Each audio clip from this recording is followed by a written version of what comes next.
Well, welcome to the 700 Club. The ceasefire between Hamas and Israel is over. Early this morning, Israeli warplanes began striking Hamas targets inside Gaza.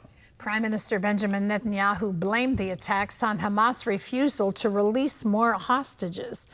Now the terror group is making new threats against the captives in Gaza. Chris Mitchell reports from Jerusalem. The attacks lit up the night sky over Gaza with dozens of explosions.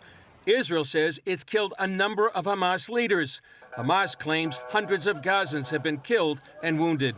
Israeli Prime Minister Benjamin Netanyahu gave the order overnight, stating the aim is to achieve the war's objectives, including the release of all of our hostages, both the living and the fallen. The cabinet approved the decision after Hamas repeatedly refused to release the hostages and rejected proposals presented by President Trump's envoy, Steve Witkoff, and other mediators. What we have seen them do is prepare for a terror attack against our troops in Gaza, but more importantly, against our civilians in the communities outside of Gaza and the Western Negev. What we did is we took a preemptive strike on those terrorists, specifically those commanders, and on terror targets, removing those threats, and basically saying we will not accept this. President Trump was informed of the plan beforehand. The Trump administration and the White House were consulted by the Israelis on their attacks in Gaza tonight. And as President Trump has made it clear, Hamas, the Houthis, Iran, all those who seek to terrorize not just Israel, but also the United States of America, will see a price to pay. Israel's new chief of staff, Eyal Zamir, oversaw the operations alongside the head of the Shin Bet, Ronen Bar. Earlier in the week, Netanyahu announced he plans to fire Bar, the head of the nation's most powerful intelligence agency, over internal disagreements. That would be unprecedented in Israel's history. The attacks now dramatically change the situation between Israel and Hamas after several weeks of ceasefire and negotiations. The two sides' bottom line demands are contradictory. Israel insists the war can't permanently end till Hamas frees the hostages, disarms, and gives up governing Gaza. Hamas refuses to lay its arms and give up power. It says it won't release the hostages till Israel ends the war and withdraws its troops. Hamas is now issuing threats against the captives, saying in a statement that ending the ceasefire is, quote, exposing the hostages in Gaza to an unknown fate. However, the hostages are Hamas's only real bargaining chip, and if they're all killed, there'll be nothing left to keep the IDF from going all out to destroy the terror group. All this comes as the U.S. continues strikes at Houthi targets in Yemen to end their attacks on shipping in the region. Today, the operation continues, and it will continue in the coming days until we achieve the president's objectives. President Trump is now giving Iran, the Houthis' main sponsor, a tough warning. He posted on Truth Social, every shot fired by the Houthis will be looked upon from this point forward as being a shot being fired from the weapons and leadership of Iran. And Iran will be held responsible and suffer the consequences, and those consequences will be dire. Chris Mitchell, CBN News, Jerusalem. Well, as Israel's ambassador to the United Nations, Danny Danona, is here with us now for more on this story. So what was the breaking point? There have been weeks of peace in Gaza and now the overnight attack. What triggered it? Thank you for having me here, Gordon. So we had a ceasefire. We were willing to extend the ceasefire. It ended about 3 weeks ago, and we tried to negotiate an extension. We waited and we waited and we waited. Once we saw that Hamas is not willing to continue with the agreement that they will release hostages and we will continue with the ceasefire, we resumed our attacks against Hamas targets in Gaza. And I hope that they got the message. If they didn't understand what happened last night in Israel, they will feel the might of the IDF more. But if they are willing to continue now to negotiate, to release hostages, there will be ceasefire in Gaza. Well, the attacks seem to be targeted at the leadership. How successful were they? So we are still waiting for confirmations, but they were caught by surprise. You know, part of the ceasefire, we were not allowed to gather information in Gaza with our surveillance systems. But once it's over, we're watching them. We know what they are doing. Now they are hiding in the tunnels, and they have to realize if they want to get out of the tunnels, they will have to allow the hostages to get out. We have 59 hostages still in captivity. We assume that half of them are still alive. And we know that the physical situation is worsening. So we hope that they will get the message. Do you have intelligence of where the hostages are? Can you get tunnel locations for them? Well, I cannot elaborate. You know, in some cases we do know, but you know, the question is if we can go there and get them alive. In the past, we had few successful operations. We brought a few hostages back, but it's very hard to go into the tunnels and guarantee the safety of the hostages. Right, they'd be subject to execution, and you've definitely seen that. The situation is absolutely horrific. There seems to be an anticipation, at least I have anticipation, that somehow the UN is going to react to this and react very negatively. Well, what do you anticipate happening there? Well, I have zero expectations from the United Nations, and I said it very clearly. We will do what is right for the people of Israel.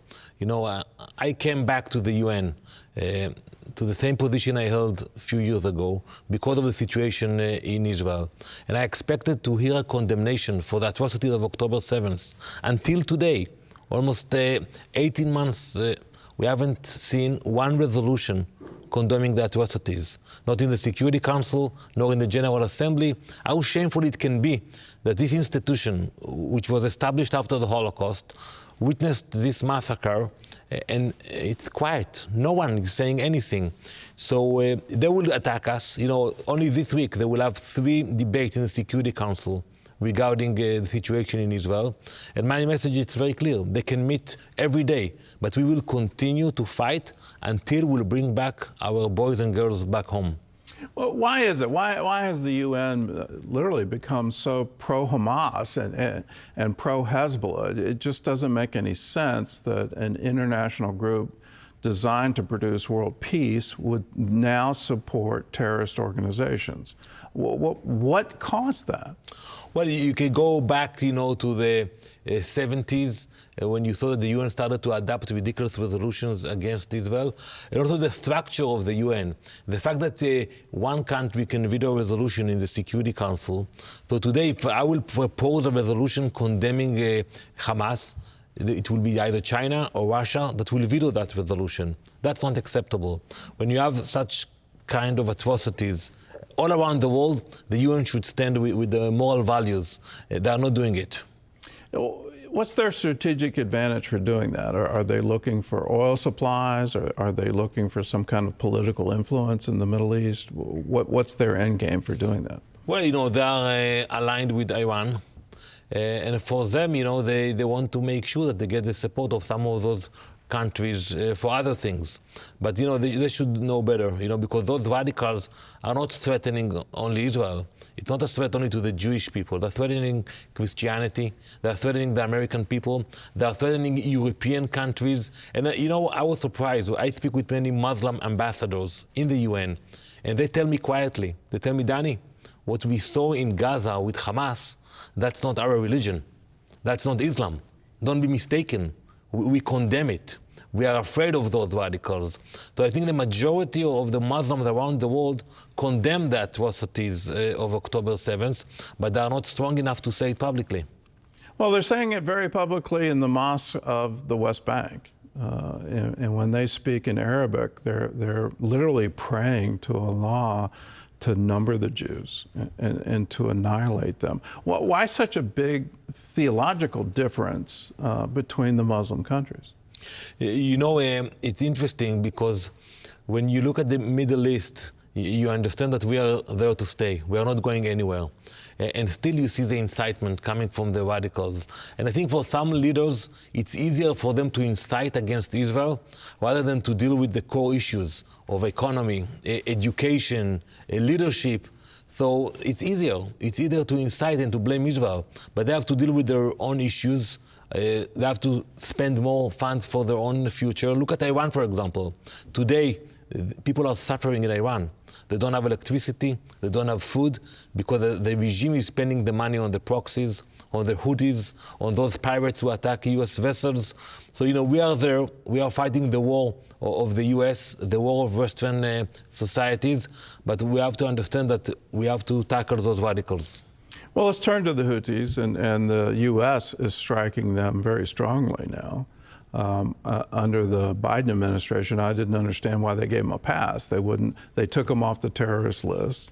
And then we hear from U.S. naval commanders, this is the most warfare our U.S. Navy has seen since World War II. So you have that level of attack, and there's no corresponding response to the Houthis and going after their supply. From an Israel standpoint, I would assume you think, well, it's about time you responded, but what's the Israeli reaction? Well, I think President Trump said it very clearly. The Houthis are controlled by Iran.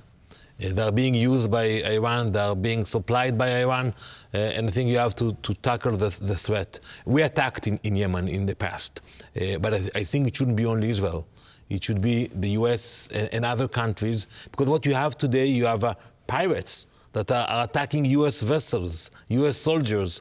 You cannot ignore it, because if you will ignore it, you will find the Houthis UAVs attacking the shores of Virginia, of Miami and New York City. It might sound, crazy now, but I can tell you that they have the technology, they have the weapons. Today they have ballistic missiles that can attack Tel Aviv and Jerusalem.